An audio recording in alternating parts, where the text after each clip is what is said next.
ओम नमः शिवाय। ओम गुम गुरुभ्यो नमः। नमस्कार। यह डॉक्यूमेंट्री आर्ष विद्या समाजम के संस्थापक एवं निदेशक आचार्य श्री के.आर. मनोज जी द्वारा की गई दी बंगाल फाइल्स की समीक्षा पर आधारित है। यह पोस्ट थोड़ी लंबी है, इसलिए कृपया इसे पूरी तरह पढ़ने के लिए धैर्य रखें। आर्ष विद्या समाजम द्वारा विवेक अग्निहोत्री जी की फिल्म दी बंगाल फाइल्स का एक विशेष निःशुल्क प्रदर्शन 19 सितंबर 2025 को पीवीआर सिनेमास लुलु मॉल तिरुवनंतपुरम में सफलतापूर्वक आयोजित किया गया। सर्वश्री पूर्व मिजोरम राज्यपाल कुम्मनम राजशेखरन जी, पूर्व भाजपा राज्याध्यक्ष के रामन पिल्ला जी, भारतीय विचार केंद्र के निदेशक आर संजयन जी, केरल के पूर्व डीजीपी टीपी सेन कुमार जी, केरल के पूर्व जेल डीजीपी आर श्रीलेखा जी, प्रख्यात चिकित्सक सेथुनाथ जी, प्रसिद्ध सीए रंजित कार्तिकेयन जी, विश्व हिंदू परिषद केरल प्रदेश अध्यक्ष विजय तंबी जी, भारतीय विचार केंद्र के प्रदेश सचिव एस राजन पिल्ला जी, विजय कृष्णन जी, जय कुमार जी भावचित्र, जन्म टीवी के अनिल नंबियार जी, दुर्गादास शिशुपालन जी तथा अनेक संगठनों के वरिष्ठ नेताओं जैसे आमंत्रित विशिष्ट व्यक्तित्वों की गरिमामयी उपस्थिति से सुसज्जित उस भव्य एवं प्रभावशाली सभा में हम एवीएस कार्यकर्ताओं ने खचाखच भरे सिनेमा हॉल में फिल्म देखी। कथा यानी स्क्रिप्ट, डायलॉग, निर्देशन, कलाकारों का अभिनय और तकनीकी कौशल, इन सभी क्षेत्रों में उत्कृष्ट प्रदर्शन करने वाली इस फिल्म की उपेक्षा किए जाने पर उपस्थित सभी लोगों ने आश्चर्य, पीड़ा और धार्मिक आक्रोश साझा किया। अनेक कठिनाइयों और चुनौतियों का सामना करते हुए हमें दी बंगाल फाइल्स जैसी फिल्म देने वाली संपूर्ण टीम को, विशेष रूप से विवेक अग्निहोत्री जी को सप्रेम अभिवादन। फिल्म के माध्यम से उठाए गए सवाल, जिसके भी भीतर जरा सी भी मनसाक्षी है, वे इस फिल्म को देखते हुए आंखें भर आने से रोक नहीं पाएगा। दर्शकों के हृदय को गहराई तक झकझोर देने वाले कुछ प्रश्नों के साथ ही ये फिल्म अपने प्रभावशाली ढंग से समाप्त होती है। पहला सवाल, नागरिकों को हिंदू, मुस्लिम, ईसाई या सिख के रूप में विभाजित किए बिना केवल भारतीय के रूप में स्वीकार करने वाला वास्तविक धर्मनिरपेक्ष स्वर्ण युग कब आएगा? दूसरा, पाकिस्तान की स्थापना हिंदू मुस्लिम विवाद को सुलझाने के उद्देश्य से की गई थी, फिर भी विभाजन के बाद भी ये समस्या समाप्त क्यों नहीं हुई? क्या ये उचित है कि यदि कोई समुदाय बहुसंख्यक बन जाए तो बाकी सभी को मत बदलना पड़े, मरना पड़े या भागकर अपनी सुरक्षा करनी पड़े? मलबार के मापिला दंगे, 1946 का डायरेक्ट एक्शन, नवखाली टिप्पेरा सामूहिक हत्याकांड, पाकिस्तान और बांग्लादेश में हुए नरसंहार, कश्मीर में 1980-1990 के दशक में रलिव गलिव चलिव यानी मुस्लिम बनो, मर जाओ या भाग जाओ जैसे नारे और बंगाल में चल रहे आतंकवादी अत्याचार, ये सभी केवल कुछ उदाहरण हैं। कश्मीरी पंडित आज भी अपनी जन्मभूमि में वापस क्यों नहीं लौट पाए हैं? दुनिया भर में शरणार्थियों की दुर्दशा पर चिंता जताने और विरोध प्रदर्शन करने वाले संगठन लाखों भारतीयों के प्रति मूक क्यों रहते हैं? इसके पीछे क्या कारण हो सकते हैं? मजहब के नाम पर अलग देश बनाने के बाद भी कुछ लोगों को बहुसंख्यक ना होने के बावजूद विशेष अधिकार क्यों दिए जाए? जब किसी समुदाय की संख्या 10% होती है तो असीमित अल्पसंख्यक अधिकार, 20% होने पर विशेष दर्जा और 30% होने पर अलग देश, क्या ऐसे अधिकारों के दावे न्यायसंगत है? क्या देश को अब भी इन्हें स्वीकार करना चाहिए? अल्पसंख्यक होने के कारण क्या किसी को सब कुछ करने का लाइसेंस मिल जाता है? क्या उन्हें किसी को मारने का अधिकार है? क्या उन्हें देशद्रोहात्मक गतिविधियां आयोजित करने का अधिकार है?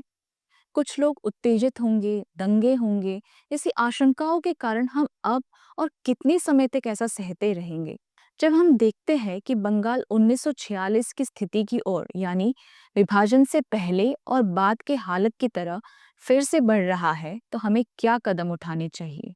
स्वतंत्रता, समानता, लोकतंत्र, धर्मनिरपेक्षता, राष्ट्रीय चेतना और अखंडता का क्या अर्थ है?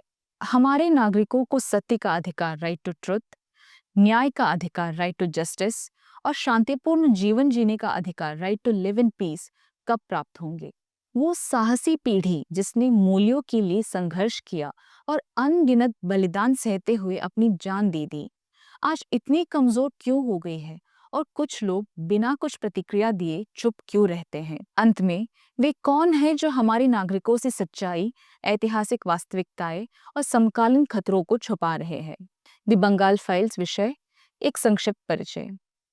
हम सभी जानते हैं कि 1947 का भारत विभाजन एक भयंकर त्रासदी थी, जिसमें लगभग 2 करोड़ लोग पलायन करने पर मजबूर हुए और लगभग 20 लाख लोग मारे गए। विभाजन के बाद यह मानव इतिहास में सबसे बड़े शरणार्थी प्रवाहों में से एक था। 16 अगस्त 1946 को हुए डायरेक्ट एक्शन डे दंगे यानी कोलकाता हत्याकांड और उसके बाद नवखाली टिप्पेरा जिलों में वहां की हिंदू आबादी को विस्थापित करने के लिए किए गए नरसंहारों ने भारत विभाजन के लिए राष्ट्रीय नेताओं को सहमति देने के लिए प्रेरित किया। कोलकाता नवखाली टिप्पेरा सामूहिक हत्याकांडों में दसियों हजार लोग मारे गए, लगभग 1 लाख लोग बेघर हुए और लगभग 20 लाख लोग प्रभावित हुए। इसलिए विभाजन त्रासदी के कारणों को समझने के लिए हमें इन दंगों और हत्याकांडों का अध्ययन करना आवश्यक है। सतर्कता अनिवार्य है। वे लोग जो विचारधाराओं यानी आइडियोलॉजीज को सही से नहीं समझते, इतिहास से सबक नहीं लेते और वर्तमान खतरों को नजरअंदाज करके सोचते हैं कि उन्हें कुछ नहीं होगा, इन्हें ही प्रमाद से ग्रस्त कहा जाता है। इतिहास हमें याद दिलाता है कि यही लोग दुर्भाग्यों के पहले शिकार बनते हैं। पूर्वी बंगाल, कश्मीर, पश्चिम बंगाल, केरल सतर्क रहे। मोहम्मद के समय में रमजान महीने के 17वें दिन बद्र का युद्ध हुआ था। उसी दिन 16 अगस्त 1946 को मुस्लिम लीग ने इसे डायरेक्ट एक्शन डे घोषित किया, एक विशेष उद्देश्य के तहत, और इसे काफिरों के खिलाफ मुसलमानों की लड़ाई के रूप में प्रचारित किया गया। इसके ठीक 25 साल पहले मलबार में मापिला दंगे शुरू हुए थे और 20 अगस्त 1921 को यही दिन था। इस तथ्य को कई लोग भूल चुके हैं। इस्लामिक सिद्धांत, बद्र युद्ध का इतिहास, गज़वाए हिंद का आह्वान, इस्लामी इतिहास और मत केंद्रित कट्टरपंथियों की योजनाओं को समझने में असमर्थ मलबार के हिंदुओं ने उस समय भारी कष्ट झेले। 1921 से सबक न लेने वाले और मापिला दंगों के उद्देश्य को न पहचानने वाले बंगाल, लाहौर और उत्तर पश्चिम प्रांत के लोगों को भी अत्याचारों और विभाजन की भयावता का सामना करना पड़ा। विभाजन से पहले और बाद में पाकिस्तान और बांग्लादेश के हिस्सों में हुई घटनाएं ऐसी निर्दयी क्रूरताएं थी जो किसी भी संवेदनशील मनुष्य की अंतसाक्षी को झकझोर देती है। स्वतंत्रता के बाद पाक अधिकृत कश्मीर में उन्होंने यही प्रक्रिया अपनाई। 1980 और 1990 के दशक में कश्मीर में रलीव गलीव चलेव यानी मुस्लिम बनो, मर जाओ या भाग जाओ तरीके अपनाए गए। अमुस्लिमों को बाहर निकालकर कश्मीर को पूरी तरह अपने कब्जे में लाने के उद्देश्य से उन्होंने यही रणनीति अपनाई। आज भी लाखों कश्मीरी पंडित अपनी जन्मभूमि पर लौट नहीं पाए हैं। आज रोहिंग्या बांग्लादेशी घुसपैठिए और आतंकवादी मिलकर पश्चिम बंगाल पर कब्जा करने का प्रयास कर रहे हैं। असम, केरल और अन्य क्षेत्रों में जो घटनाएं हो रही है वे भी इसी प्रक्रिया का हिस्सा है। यदि इसे समझा नहीं गया तो हमारी पीढ़ी के लिए भी बड़ी त्रासदी उत्पन्न हो सकती है। हमें ये फिल्म क्यों देखनी चाहिए और क्यों फैलानी चाहिए? ये फिल्म ऐतिहासिक सच्चाइयों को काव्यात्मक ढंग से प्रस्तुत करती है। ये हमारी पिछली पीढ़ियों द्वारा सहे गए अवर्णनीय कष्टों और उनके साहसिक प्रतिरोध की कहानियां बताती है। उदाहरण के तौर पर इसमें गोपाल चंद्र मुखोपाध्याय, जिन्हें गोपाल पाठा के नाम से भी जाना जाता है, के प्रतिरोध को दर्शाया गया है। उस समय जिन्ना ने बंगाल पर पूर्ण नियंत्रण पाने, कोलकाता को राजधानी बनाने और पूर्वी और पश्चिमी पाकिस्तान को जोड़ने वाले एक गलियारे का निर्माण करने की गुप्त योजना बनाई थी। इस योजना को नाकाम करने में गोपाल पाठा जैसे लोगों का साहसी और दृढ़ प्रतिरोध निर्णायक साबित हुआ। ये फिल्म हमें इन ऐतिहासिक घटनाओं से सबक लेने और समकालीन संकटों का सामना करने में मदद करेगी। ये हमें तुष्टीकरण राजनीति के खतरों और शांति और सुरक्षा के लिए संगठित होने की आवश्यकता की याद दिलाती है। विभाजन के इतिहास को दोहराने से रोकने के लिए देशभक्तों की सतत सतर्कता आवश्यक है।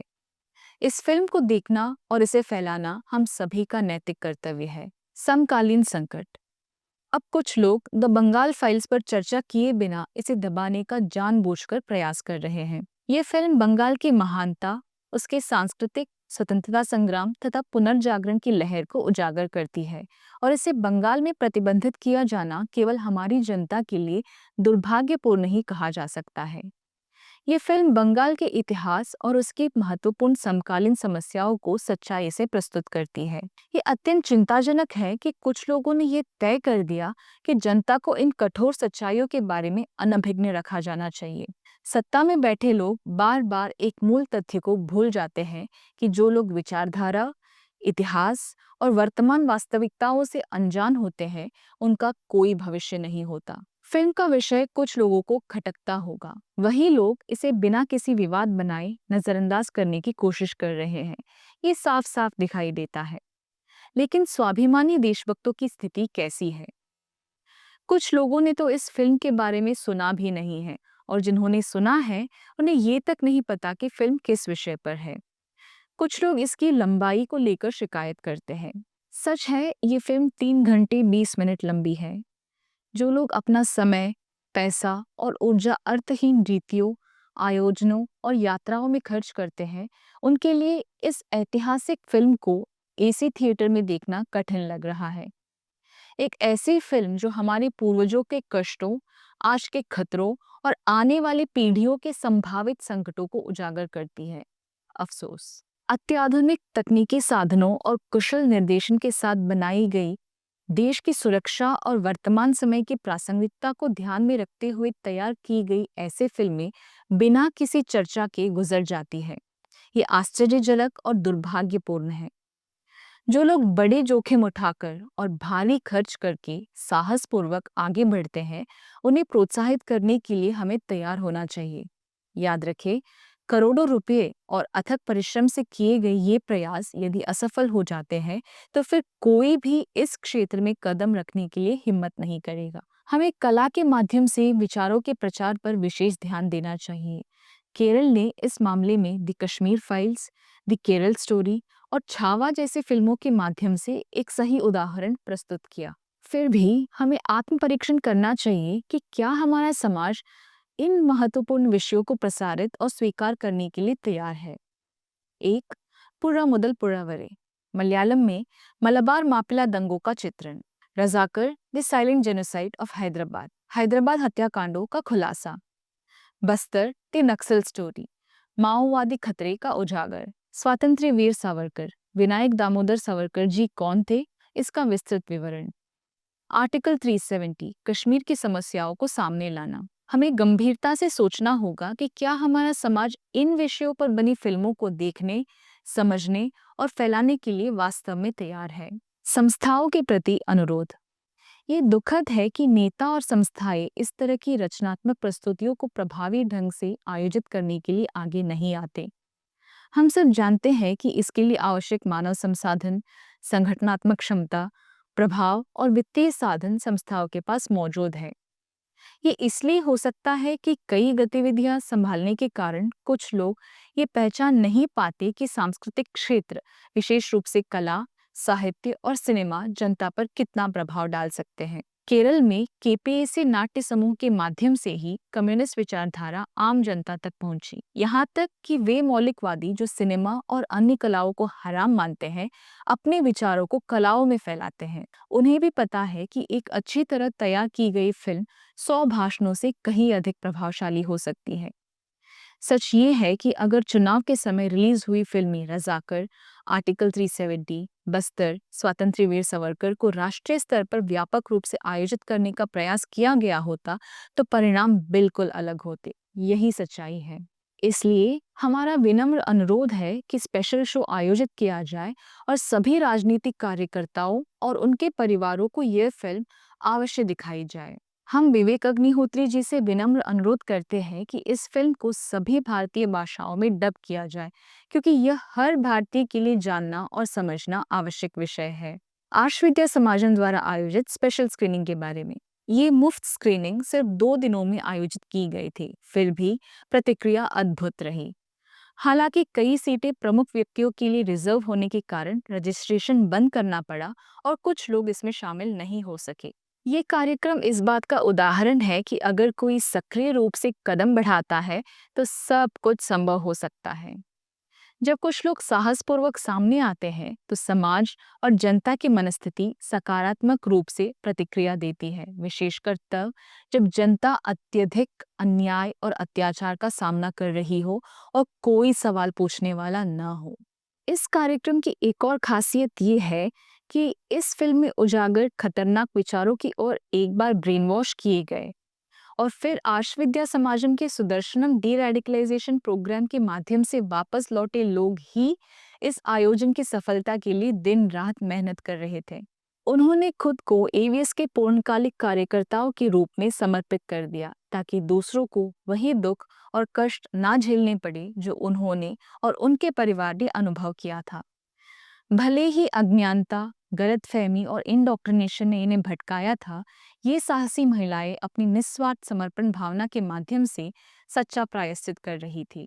जब श्रुति, शांति, विशाली, आदिरा, गायत्री, स्मिता, अनघा, अनुषा, अमृता, अश्वती, श्रीदेवी, श्रीलक्ष्मी, कृष्णप्रिया, सबना, श्वेता, दिनशा, नंदना, यशस्विनी सहित विद्यार्थी और शिक्षक एक साथ आए तो ये कार्यक्रम विशाल सफलता साबित हुआ। सभी को अभिनंदन। एक और सुखद खबर ये है कि केरल के थिएटरों में इस फिल्म का प्रदर्शन रोक दिया गया था। हमें ये बताते हुए अत्यंत हर्ष हो रहा है कि देशभक्तों की सक्रियताओं और प्रयासों को प्रोत्साहित करते हुए पीवीआर में इसे एक सप्ताह तक प्रदर्शित करने का निर्णय लिया है। केरल में इस घटना की जानकारी विवेक अग्निहोत्री जी ने अपने ट्विटर अकाउंट के माध्यम से स्वयं दुनिया के साथ साझा किया है। इस आयोजन को सफल बनाने में सहयोग करने वाले सभी सज्जनों और पीवीआर की टीम को आर्षविद्या समाजम की ओर से हार्दिक धन्यवाद। हम सभी को अभी क्या करना चाहिए?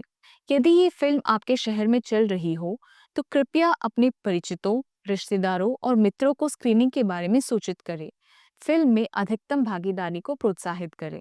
अन्य स्थानों में रहने वाले लोग अपने क्षेत्रों के थिएटरों में कॉल करके फिल्म का प्रदर्शन करने का अनुरोध करें। इसके साथ ही शो में प्रेक्षक उपस्थिति सुनिश्चित करने के लिए संगठित प्रयास करें। सोशल मीडिया पर फोटो, समाचार और अपनी राय पोस्ट करें। जो सक्षम हो वे यूट्यूब पर अपनी समीक्षा और प्रमुख व्यक्तियों की समीक्षाएं साझा करें। समग्र समस्या समाधान के लिए संगठित हो। इसे केवल एक फिल्म देखने या कुछ गतिविधियों तक सीमित नहीं रखना चाहिए। देश की भलाई के लिए किसी भी कार्य में पहल करने के लिए आर्षविद्या समाजम हमेशा उपस्थित रहेगा। भारतीय समस्या समाधान योजना। समस्याओं को पहचानने के साथ साथ समाधान ढूंढना भी सनातन धर्म सिखाता है।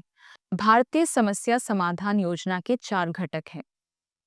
समस्या, खतरों और भविष्य की परिस्थितियों को सही ढंग से समझें। कारण, बाहरी और आंतरिक दोनों प्रकार के घटकों की पहचान करें। समग्र समस्या समाधान योजना, समस्याओं और उनके कारणों को हल करने के लिए एक समग्र योजना तैयार करें। क्रियान्वयन, इच्छा, ज्ञान और क्रियाशक्ति के संयोजन के साथ कुशलतापूर्वक और कर्मयोग की भावना में समाधान योजना को लागू करें। कुछ लोग समस्याओं को जानते हैं, लेकिन इतिहास में हमने जो आपदाएं अनुभव की है और आज जो खतरे सामने हैं, उन्हें पहचानने में ये लोग सक्षम हैं। कई लोग इसे पढ़कर यही समझते हैं, लेकिन असली कमी तब होती है जब कारणों की पहचान करने और समाधान के रास्ते खोजने में कार्यवाही नहीं होती। इसे सुधारना आवश्यक है। इसे पढ़ने वाले कई लोग इतिहास में हमारे द्वारा झेली गई त्रासदियों और आज हमारे सामने मौजूद खतरों से अवगत है, लेकिन हम में से अधिकांश कारणों को पहचान करने, समाधान खोजने और उन्हें लागू करने में विफल रहते हैं। इसे सुधारना अनिवार्य है। कुछ सवाल जिन्हें हमें अपने आप से ही पूछना चाहिए और जिनके जवाब हमें ही ढूंढने हैं। पहला सवाल, यहाँ जो अत्यधिक क्रूरता और अत्याचार हुआ उसे हमारे ही भाई बहनों ने किया। वे हमारे समान विरासत के अधिकारी हैं, तो वे कैसे हमारे शत्रु बन गए? इसका कारण क्या है? सरल उत्तर ये है कि उन्होंने खतरनाक और गलत विचारधाराओं को सही मानकर उनका पालन किया। यही कारण है कि आज भी आतंकवादी इतनी भयानक क्रूरताएं करने के लिए प्रेरित होते हैं। इनमें अत्यंत क्रूर सेमेटिक विचारधाराएं भी शामिल है। वे अब भी अत्यधिक सक्रिय रूप से विभिन्न योजनाओं के माध्यम से हमारे बच्चों और भाई बहनों को इन आइडियोलॉजीज की ओर भर्ती करने का प्रयास कर रहे हैं। उनका लक्ष्य है कि 2047 तक गजवाए हिंद भारत पर कब्जा करना। दूसरा सवाल, ये खतरे पहचानने के बावजूद हमारी जनता और उस समय के राष्ट्रीय नेताओं द्वारा प्रभावी ढंग से क्यों नहीं टाले जा सके? उत्तर, उन पर कमजोर और भ्रांत विचारों का प्रभाव था, जैसे अज्ञान, प्रमाद, आध्यात्मिक या दार्शनिक अजीर्ण, वैचारिक प्रदूषण, अंधविश्वास, अनाचार, दुराचार, अत्याचार यानी सद्गुणों का विकृत रूप, प्रतिगामी रूढ़िवादिता आदि। तीसरा सवाल, छद्म धर्मनिरपेक्ष और राष्ट्र विरोधी यानी pseudo secular anti national political पार्टियां और जनता पुरानी गलतियों को क्यों दोहराती है? कारण ये है कि वे दर्शन, सही इतिहास और वर्तमान खतरों को अध्ययन नहीं करते। संक्षेप में, वे इन्हें सही मानकर ये मूर्खतापूर्ण और आत्मविनाशकारी कार्य करते रहते हैं। अज्ञान और प्रमाद के प्रभाव में आने के कारण कई लोग इस प्रकार की ऐतिहासिक और प्रासंगिक फिल्मों को फैलाने की आवश्यकता को भी नहीं समझ पाते। इसलिए हमारे निष्कर्ष ये है, विचार ही किसी व्यक्ति या समुदाय को अच्छा या बुरा बनाते हैं। इसलिए बाहरी और आंतरिक इन समस्याओं के स्रोतों की पहचान करना आवश्यक है।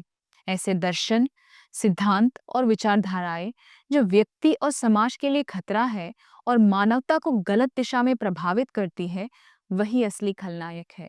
आर्ष विद्या समाजम का सुदर्शन ग्लोबल सर्विस मिशन विश्व शांति और मानव कल्याण के खिलाफ सभी विचारों और ब्रेन वॉशिंग की रणनीतियों के विरुद्ध लड़ाई ही आर्ष विद्या समाजम की सुदर्शन विश्व सेवा पद्धति या Sudarshan global service mission SGSM है।